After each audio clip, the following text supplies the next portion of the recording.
अस्सलाम वालेकुम नाज़रीन। पिछले के स्कैन पर आपने देखा था कि आरक बुका भागते भागते एक जगह पर रुक गया था और अर्तुल उसके सामने पहुंच गया था। दूसरी जानिब उमर कबीले में तास्कुन बे सरदार मुंतखब हो गया था। इस किस के आगाज में जरगे के सब आदमी खड़े हो जाते हैं और इल्बिल के रवायात के मुताबिक तास्कुन बे को झंडा, तलवार और कुरान पाक देती है। इसके बाद वो सरदार वाली नशिस्त पर बैठ जाता है। सब लोग उसे मुबारकबाद देते हैं। फिर तास्कुन बे कहता है, मैं सरदार बन गया हूँ, लेकिन मुझे एक औरत की जरूरत है और अब उसे हासिल करने का वक्त आ चुका है। इल्बिल कहती है, इसका क्या मतलब है तास्कुन साहब? तास्कुन बे कहता है, अल्लाह के हुक्म पर मैं सिरमा खातून से शादी करना चाहता हूँ। ये सुनकर इल्बिल और जिरगे के तमाम आदमी चौंक जाते हैं, जबकि सिरमा मुस्कुराने लगती है। फिर तास्कुन बे कहता है, आप क्या कहती हैं सिरमा खातून? क्या आप उमर कबीले के सरदार की बीवी बनना चाहती हैं? सिरमा आगे आ जाती है और फिर कहती है, सरदार की बीवी बनना एक सरदार की बेटी को ज़ेब देता है। मैं ये पेशकश कबूल करती हूँ। दूसरी तरफ जंगल में मंगोल सिपाही सोने के संदूक घोड़ा गाड़ी से उतार कर नीचे रख रहे थे। थोड़ी देर बाद एक जख्मी आदमी वहाँ पर पहुँचता है और उन्हें बताता है कि अचानक अर्तुल के आदमी आ गए थे, उन्होंने सबको मार दिया है।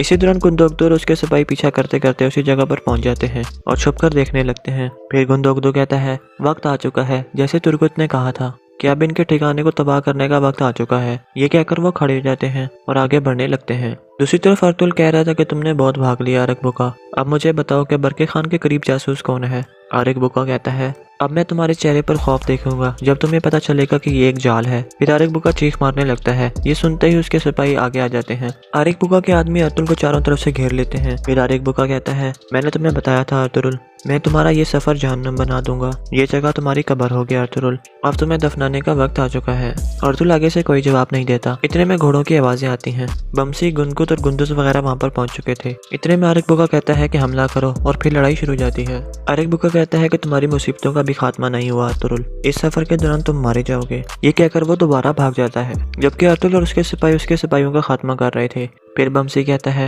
अब्दुर्रहमान और हमारे सिपाही मंगोलों से लड़ रहे थे सरदार, और हम आपके पीछे यहाँ पर आ गए। अर्तुल कहता है, हम इस गलीज को भागने नहीं दे सकते बमसी, ये कोई और जाल भी सा सकता है। फिर अर्तुल दो सिपाहियों को अब्दुर्रहमान की तरफ भेजकर बाकियों के साथ आरक बुका के पीछे रवाना हो जाते हैं। दूसरी तरफ गुंदोगदो और उसके सिपाही मंगोलों पर हमला कर देते हैं। कुछ ही देर की लड़ाई के बाद वो सब आदमियों को मार देते हैं। फिर गुंदोगदो कहता है, अब हम यहाँ से सोना निकालकर अर्तुल की बताई हुई खुफिया जगह पर ले जाएंगे जल्द अज जल्द। दूसरी तरफ उमर कबीले में इल्बिल कह रही थी, तास्कुन बे सरदार बन गए हैं। इसका मतलब ये नहीं कि इनकी पेशकश कबूल करना तुम्हारे लिए जरूरी है सिरमा। तास्कुन बे कहता है कि आप फजूल बहस कर रही हैं इल्बिल खातून, आपकी बहन ने अपना फैसला सुना दिया है। इल्बिल कहती है, आप इस गुफ्तगू के दरमियान मत आए तास्कुन साहब, मैं अपनी बहन का जवाब सुनना चाहती हूँ। सिरमा कहती है, मैं उस इनाम को नहीं ठुकरा सकती जो किस्मत ने खुद मुझे पेश किया है। मैं तास्कुन साहब की पेशकश को कबूल करके अपनी मिरास और मकसद को आगे बढ़ाऊंगी बाजी। फिर तास्कुन बे कहता है, अब सुन लिया आपने इल्बिल खातून, अब इस खेमे में आपकी हुक्मरानी खत्म हो चुकी है। अब आप उमर कबीले की सरदार नहीं बल्कि सिर्फ एक मुसाफिर हैं। दूसरी तरफ आरक बुका भाग रहा था, जबकि अर्तुल और उसके साथी पीछा कर रहे थे।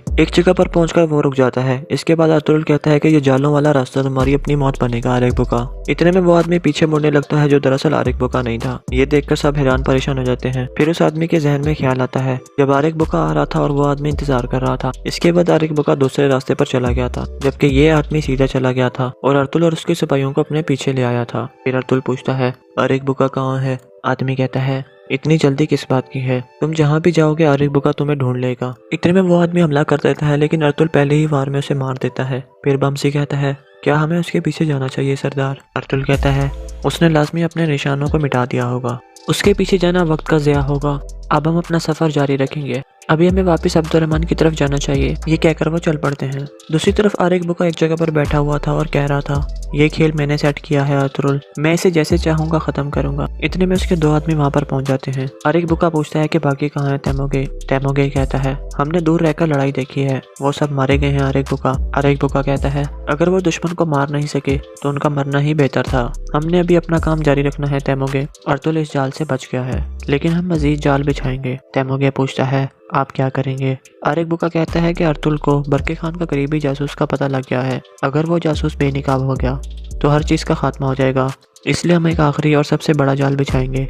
मैं खुद बरके खान के इलाके में जाऊंगा और अर्तुल से पहले वहाँ पर पहुँच जाऊंगा। फिर हम अर्तुल और बरके खान के दरमियान होने वाले मुआहदे को रोकेंगे। हमारे आदमियों ने बरके खान की तरफ से आने वाला सोना पकड़ लिया है। अब तुम वहाँ पर जाकर उसकी हिफाजत करो, लेकिन अगर तुम नाकाम हो गए तो वापस आने से पहले मेरे अपने आप को मार देना। ये कहकर आरिक बुका एक तरफ चल पड़ता है। जाते जाते आरिक बुका कहता है, अलबास्ती की बहन के साथ राब्ते में रहना, वो हमारे लिए फायदेमंद साबित हो सकती है। ये कहकर वो आगे बढ़ जाता है। दूसरी तरफ अर्तुल वापस अब्दुर्रहमान और सिपाहियों के पास पहुंच जाता है। अब्दुर्रहमान कहता है, हमने सबको मार दिया है सरदार। अर्तुल कहता है, बहुत अच्छे मेरे बहादुरों। आरिक बुका जानता है कि हम बरके खान से मिलने जा रहे हैं, वो यकीनन एक और जाल बिछाएगा। वामसी कहता है, सरदार क्या वो उस कश्ती पर भी जाल बिछा सकता है जिसमें हम समंदर पार करेंगे? अर्तुल कहता है, हर चीज़ पहले से तैयार है वामसी, वो कश्ती के बारे में कुछ नहीं जान सकता, लेकिन हम हर तरह के जाल और धोखेबाजी से तैयार रहना होगा। ये कहकर वो चल पड़ते हैं। दूसरी तरफ उमर कबीला में इलबिलके बहुत बेचैन थी और कह रही थी, जिरगे के आदमी कैसे तास्कुन बे को मुंतखब कर सकते हैं जबकि मैं बताल बे के साथ थी। मैंगो कहती है, ऐसा होना नामुमकिन है, लाजमी कोई वजह है। इलबिलके कहती है, लाजमी उन्हें कोई बड़ी लालच दी गई होगी, लेकिन मैं इस मामले को नहीं छोड़ूंगी। मैंगो पूछती है, आपको किस पर शक है खानम? इलबिलके कहती है कि मेरे ख्याल में सिरमा का हाथ है इसमें, उसने तास्कुन बे की शादी की पेशकश को कबूल कर लिया। लाजमी पेशकश के बारे में सिरमा जानती होगी। मैं पता लगाऊंगी कि तास्कुन बे और सिरमा आपस में क्या कर रहे हैं। दूसरी तरफ मरकजी खेमे में तास्कुन बे कह रहा था, तुम्हें जो चाहिए था वह मिल गया सिरमा, अब हमें जल्द शादी की तकरीब करनी चाहिए। सिरमा कहती है, मैं यकीनन एक सरदार की बीवी बनना चाहती हूँ, लेकिन मैं इस बात को यकीनी बनाना चाहती हूँ कि मेरा होने वाला शौहर मेरे लायक हो। तास्कुन कहता है, क्या मतलब है इस बात का सिरमा? सिरमा कहती है कि मैं चाहती हूँ कि तुम अपने आप को साबित करो। तास्कुन बे कहता है, क्या तुम्हें मेरी सरदारी पर कोई शक है? सिरमा कहती है, मुझे यकीन नहीं है। अगर तुम अपने आप को साबित करना चाहते हो तो तुम्हें मेरे बाबा उमर साहब की तरह जिम्मेदारी को निभाना होगा। तुम्हें टैक्स इकट्ठे करने होंगे। तुम जानते हो कि हम यहाँ पर रियासत के हुक्म पर आए थे। तास्कुन बे कहता है, ये सिर्फ रियासत के फरमान पर मुमकिन हो सकता है। सिरमा एक खत निकालकर तास्कुन के हवाले कर देती है और कहती है, ये है वो फरमान। अब वक्त आ चुका है कि तुम अपने आप को साबित करो। पहले तुम्हें कई कबीले से टैक्स को इकट्ठा करना होगा। दूसरी तरफ अर्तुल अपने सिपाहियों के साथ आगे बढ़ रहा था। दूसरी जानिब तैमूगे और एक आदमी उस जगह पर पहुंचते हैं जहां पर मंगोलों ने सोना रखा हुआ था। तैमूगे कहता है, गार के अंदर जाके चेक करो सोना। आदमी चेक करके बाहर आता है और कहता है, अंदर कुछ भी नहीं है। ये सुनकर तैमूगे बहुत गुस्से में आ जाता है और कहता है, लानत हो, आरिक बुका हम सबके टुकड़े टुकड़े कर देगा। अब हम सिर्फ एक तरीके से सोना वापस ले सकते हैं और वो है सिरमा खातून। अब उससे बात करने का वक्त आ चुका है। दूसरी तरफ काई कबीला में हाइमा खातून कह रही थी, उमर कबीले में मामलात खराब हो रहे हैं। अभी अभी मुझे हैरान कुन खबर मिली है। गुंदोगदो पूछता है, क्या मसला हुआ है वालदा? हाइमा खातून कहती हैं, इलबिलके खातून ने नए सरदार के लिए जिरगा मुनक़िद किया था, लेकिन उसकी मर्जी का उम्मीदवार मुंतखब नहीं हुआ। सेलजान कहती है, तास्कुन बे ने मुंतखब होने के बाद सिरमा खातून का हाथ मांग लिया। गुंदोगदो कहता है, ये कितनी शर्म वाली बात है। लाजमी वो अर्तुल की गैर मौजूदगी में फ़ायदा उठाने की कोशिश कर रहे हैं। मैं तुर्गुत के साथ वहाँ पर जाता हूँ और सूरत हाल को अपनी आंखों से देखूंगा। ये कहकर गुंदोगदो बाहर निकल जाता है। दूसरी तरफ तैमूर के बेकारी के वेश में दोबारा उमर कबीले में पहुंच जाता है। सिरमा उसे पानी देने के बहाने उसके करीब आ जाती है और पूछती है, तुम यहाँ पर क्यों आए हो? तैमूर ऐसे से कहता है, बहुत आम बात है सिरमा खातून, यहाँ पर नहीं की जा सकती। इलबिलके इसी तरह चुप कर उन दोनों को देखने लगती है। फिर सिरमा पूछती है, मैं कहाँ पर आऊँ? तैमूर कहता है कि अलबास्ती की कब्र पर। सिरमा कहती है, मैं आती हूँ, तुम जाकर इंतजार करो। ये कहकर तैमूर वहाँ से चला जाता है। थोड़ी देर बाद सिरमा भी अपने घोड़े की तरफ बढ़ती है। यह देखकर इलबिलके दिल में कहती है, लाजमी कुछ गड़बड़ है। उसके जाने के बाद फौरन सिरमा रवाना हो रही है। इतने में सिरमा घोड़े पर सवार होकर वहां से रवाना हो जाती है। इसके बाद इलबिलके भी अपने घोड़े की तरफ बढ़ जाती है।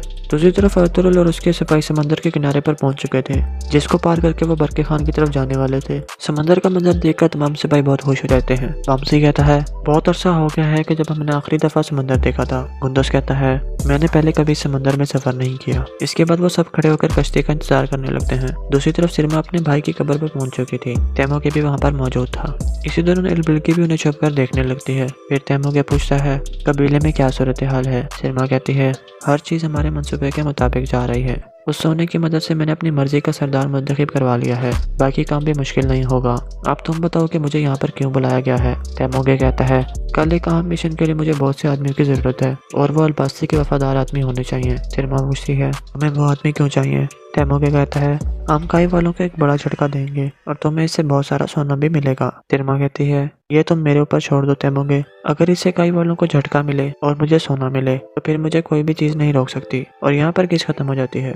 अस्सलाम वालेकुम नाज़रीन, पिछले के स्कैंड पर आपने देखा था कि आरक बुका भागते भागते एक जगह पर रुक गया था और अर्तुल उसके सामने पहुंच गया था। दूसरी जानिब उमर कबीले में तास्कुन बे सरदार मुंतखब हो गया था। इस किस के आगाज में जरगे के सब आदमी खड़े हो जाते हैं और इल्बिल के रवायात के मुताबिक तास्कुन बे को झंडा, तलवार और कुरान पाक देती है। इसके बाद वो सरदार वाली नशिस्त पर बैठ जाता है। सब लोग उसे मुबारकबाद देते हैं। फिर तास्कुन बे कहता है, मैं सरदार बन गया हूँ, लेकिन मुझे एक औरत की जरूरत है और अब उसे हासिल करने का वक्त आ चुका है। इल्बिल के कहती है, इसका क्या मतलब है तास्कुन साहब? तास्कुन बे कहता है, अल्लाह के हुक्म पर मैं सिरमा खातून से शादी करना चाहता हूँ। ये सुनकर इल्बिल और जिरगे के तमाम आदमी चौंक जाते हैं, जबकि सिरमा मुस्कुराने लगती है। फिर तास्कुन बे कहता है, आप क्या कहती हैं सिरमा खातून? क्या आप उमर कबीले के सरदार की बीवी बनना चाहती हैं? सिरमा आगे आ जाती है और फिर कहती है, सरदार की बीवी बनना एक सरदार की बेटी को ज़ेब देता है। मैं ये पेशकश कबूल करती हूँ। दूसरी तरफ जंगल में मंगोल सिपाही सोने के संदूक घोड़ा गाड़ी से उतारकर नीचे रख रहे थे। थोड़ी देर बाद एक जख्मी आदमी वहाँ पर पहुँचता है और उन्हें बताता है कि अचानक अर्तुल के आदमी आ गए थे, उन्होंने सबको मार दिया है। इसी दौरान गुंदोगदो और उसके सिपाही पीछा करते करते उसी जगह पर पहुंच जाते हैं और छुपकर देखने लगते हैं। फिर गुंदोगदो कहता है, वक्त आ चुका है जैसे तुर्गुत ने कहा था कि अब इनके ठिकाने को तबाह करने का वक्त आ चुका है। ये कहकर वो खड़े हो जाते हैं और आगे बढ़ने लगते हैं। दूसरी तरफ अर्तुल कह रहा था कि तुमने बहुत भाग लिया आरक बुका, अब मुझे बताओ कि बरके खान के करीब जासूस कौन है? आरक बुका कहता है, अब मैं तुम्हारे चेहरे पर खौफ देखूंगा जब तुम्हें पता चलेगा कि ये एक जाल है। फिर आरक बुका चीख मारने लगता है। ये सुनते ही उसके सिपाही आगे आ जाते हैं। आरक बुका के आदमी अर्तुल को चारों तरफ से घेर लेते हैं। फिर आरक बुका कहता है, मैंने तुम्हें बताया था अर्तुल, मैं तुम्हारा ये सफर जहन्नम बना दूंगा। ये जगह तुम्हारी कब्र होगी अर्तुल, अब तुम्हें दफनाने का वक्त आ चुका है।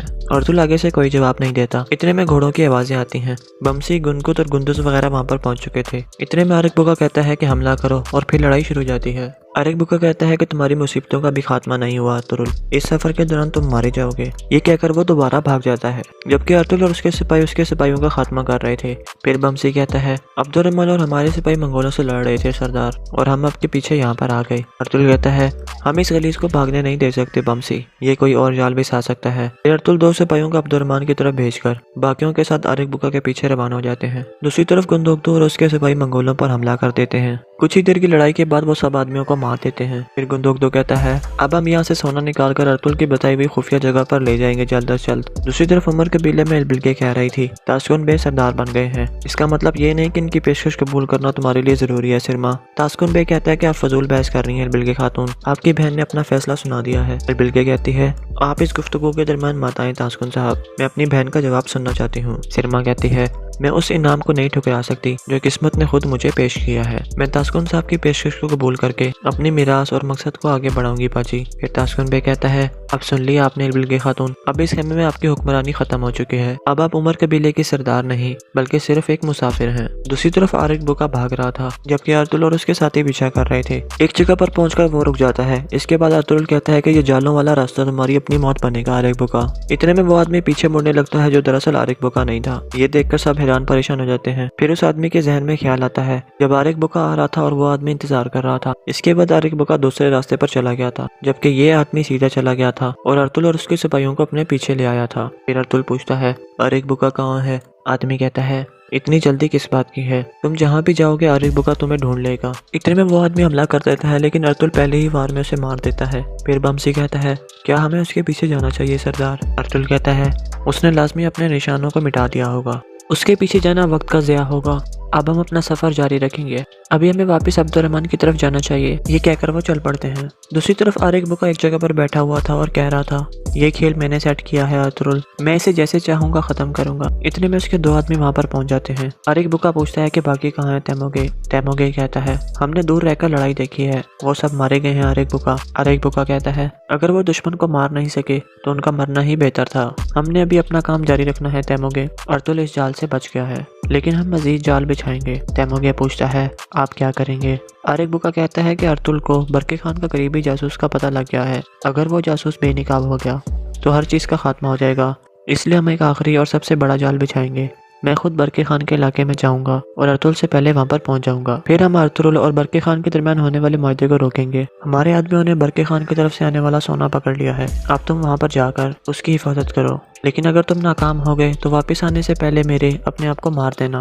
ये कहकर आरिक बुका एक तरफ चल पड़ता है। जाते जाते आरिक बुका कहता है, अलबास्ती की बहन के साथ राब्ते में रहना, वो हमारे लिए फायदेमंद साबित हो सकती है। ये कहकर वो आगे बढ़ जाता है। दूसरी तरफ अर्तुल वापस अब्दुर्रहमान और सिपाहियों के पास पहुंच जाता है। अब्दुर्रहमान कहता है, हमने सबको मार दिया है सरदार। अर्तुल कहता है, बहुत अच्छे मेरे बहादुरों। आरिक बुका जानता है कि हम बरके खान से मिलने जा रहे हैं, वो यकीनन एक और जाल बिछाएगा। वामसी कहता है, सरदार क्या वो उस कश्ती पर भी जाल बिछा सकता है जिसमें हम समंदर पार करेंगे। अर्तुल कहता है, हर चीज पहले से तैयार है वामसी, वो कश्ती के बारे में कुछ नहीं जान सकता, लेकिन हम हर तरह के चाल और धोखेबाजी से तैयार रहना होगा। ये कहकर वो चल पड़ते हैं। दूसरी तरफ उमर कबीला में इलबिलके बहुत बेचैन थी और कह रही थी, जिरगे के आदमी कैसे तास्कुन बे को मुंतखब कर